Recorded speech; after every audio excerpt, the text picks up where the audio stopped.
Hey folks, what's up? B Titles here. Just wanted to do a quick update for a change that I've made to the deck since the last league.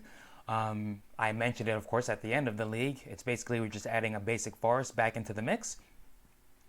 We had Castle Garenbrig in there for a while. A deck tech or two ago, I know I mentioned how I hate Basic Forest because it's such an inconsistent card when paired with Valakut the Molten Pinnacle.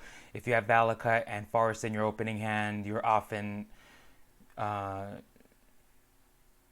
they just clash so much that I have definitely lost games because this was supposed to be a mountain or a dual land or a Valakut or anything else. So I took them out.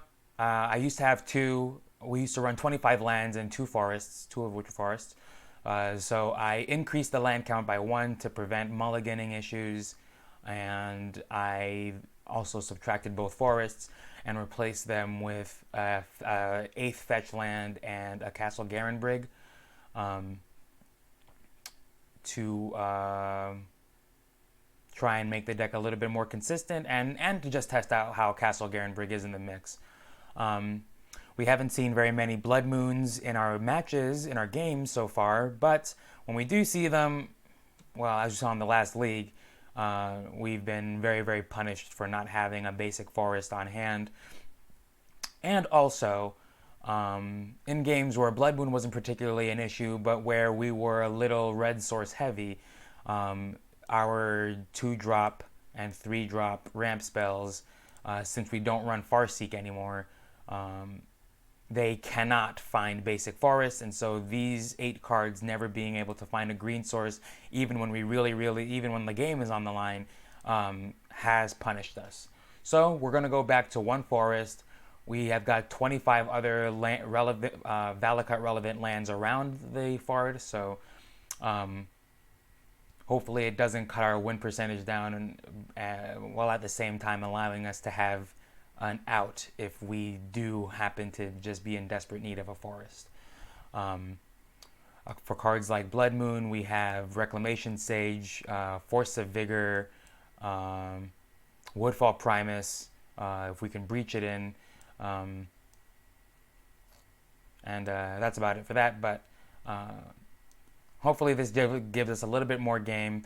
And since Castle Garenbrig wasn't doing much, as it is not fetchable, and it is a mono green source, it can't produce red mana or count as a mountain, it's a pretty easy trade to make.